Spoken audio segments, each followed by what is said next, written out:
السلام عليكم ورحمة الله تعالى وبركاته. الحمد لله وكفى والصلاة والسلام على عباده الذين اصطفى أما بعد فأعوذ بالله من الشيطان الرجيم بسم الله الرحمن الرحيم وإذا قرئ القرآن فاستمعوا له وأنصتوا لعلكم ترحمون. صدق الله العلي العظيم. அன்பானவர்களே, அதிகமான நேரம் எடுத்துக்கொள்வேன் என்று யாரும் எண்ணிவிட வேண்டாம். சில விஷயங்களை மட்டும் பொதுவாக பேசி எனக்கான வாய்ப்பை முடித்துக் கொள்ள ஆசைப்படுகிறேன். முதலாவதாக, நமக்கு முன்னால் எப்பொழுதும் பேசப்படுகிற ஒரு விஷயம் மதரசாக்கள் என்பது மார்க்க கல்வியை மட்டும்தான் கற்றுத்தருகின்றன. உலக கல்வியின் பக்கம் எந்த கவனமும் அவர்கள் செலுத்துவதில்லை என்ற ஒரு குறை எப்பொழுதும் இருந்து கொண்டே இருக்கிறது. முதலில் புரிய வேண்டிய ஒரு விஷயம் இருக்கிறது. மதரசாக்களில் கற்றுத்தரப்படுவதற்கு பெயர் இல்ம், மற்றவைகள் எல்லாம் கலைகள். இதை முதல்ல புரிஞ்சுக்கிட்டாலே விஷயம் முடிஞ்சு போயிடும்.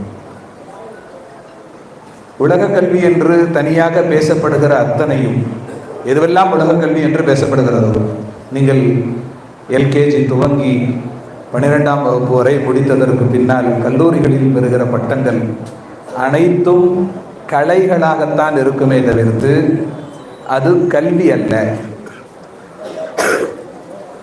கலைகளுக்கு உங்களுக்கு புரிவதற்கு சொல்வதாக இருந்தால் அதுவெல்லாம் ஒரு ஹுனர், அவ்வளவுதான். அதுக்கு மேலே எதுவும் கிடையாது.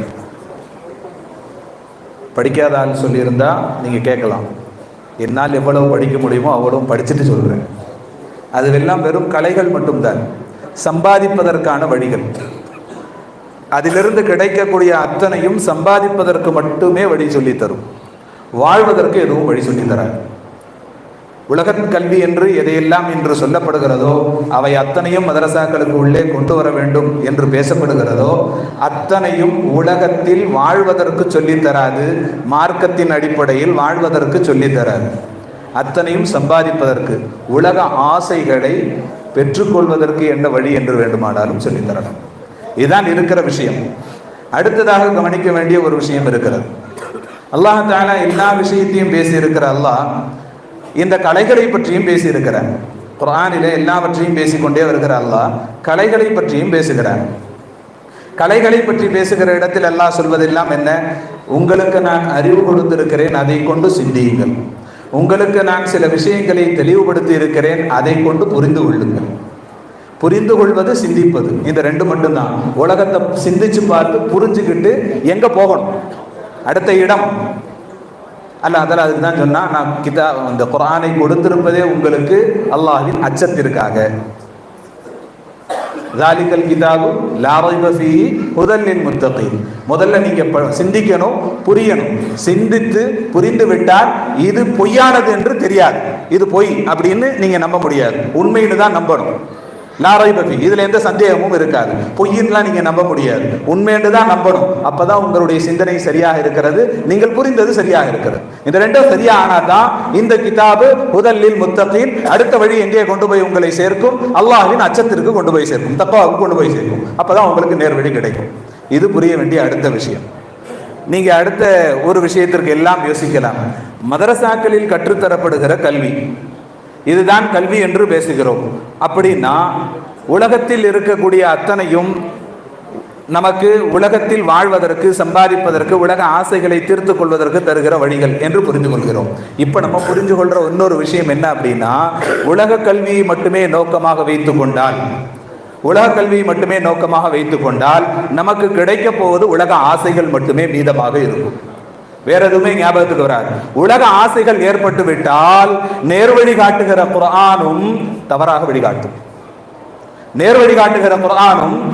வழிகாட்டும். இன்னைக்கு இஸ்லாத்திற்கு எதிராக, மார்க்கத்திற்கு எதிராக பேசுகிற அத்தனை நபர்களும் உலக ஆசையின் அடிப்படையில் தான் பேசுகிறார்கள்.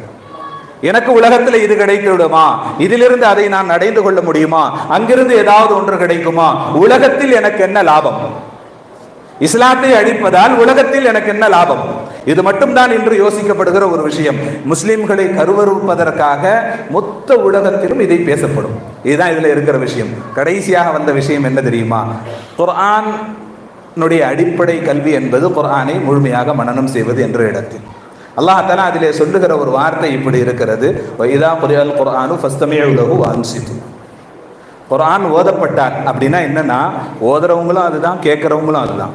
அதுதான் ஓதப்பட்டால், ரெண்டு பேருமே அங்கே இருக்கணும். இருந்தா கேட்கும் பொழுதும் நம்ம முதல்ல என்ன செய்யணும்? ஃபஸ்தமிஉ லஹு, கேட்கணும். யார் உட்கார்ந்துருக்கிறோமோ கேட்கணும். ஃபஸ்தமிஉ லஹுக்கு இன்னொரு அர்த்தமும் இருக்குது. யார் ஓதுறமோ அவங்களும் தான் காதில் கேட்கணும். யார் ஓதுறமோ அவங்களும் தன்னுடைய காதில் கேட்க வேண்டும். அன்சித்து, அமைதியா இருக்கணும்.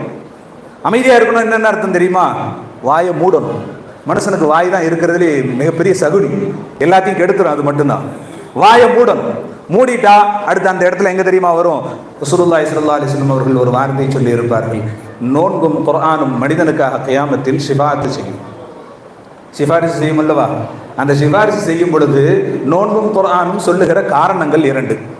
ஒன்று என்ன? நோன்பு சொல்லும், யா அல்லாஹ் இவனை பசித்திருக்க வைத்திருந்தேன், இவனுடைய ஆசைகளை கட்டுப்படுத்தி வைத்திருந்தேன். குர்ஆன்ல இருந்து எதை எடுக்கணும் அதை பார்த்துக்கிறேங்க. அடுத்தது குர்ஆன் சொல்லும், இவனுடைய தூக்கத்தை நான் கெடுத்து விட்டேன், இவன் தூங்கவே இல்லை கடைசி வரைக்கும். நாம் குர்ஆன் இப்ப சொல்ல வந்த இடம் அதுதான். கடைசியாக யாருமே, முஸ்லிம்களாக இருக்கிற யாருமே குறைந்தபட்சம் பிஸ்மில்லாஹ் என்று ஓதுவதை கூட தெரியாமல் இருக்க முடியாது.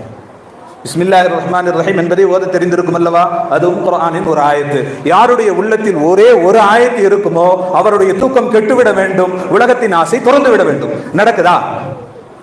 இந்த ஒரு சூழ்நிலைக்கு எப்பொழுது வருகிறோமோ அல்லாஹ் தஆலா நம்முடைய உலக வாழ்க்கையும் சரி ஆகிரத்தையும் சரி வெற்றியாக தந்து விடுவான். அதற்கு உதவியாக இருக்கக்கூடிய மதரசாக்களினுடைய வளர்ச்சியில் நாம் அனைவரும் பங்கு கொள்ள வேண்டும் என்று கூறிக்கொண்டு கொள்கிறேன். ஆகிரதான் அல்ஹம்துலில்லாஹ்.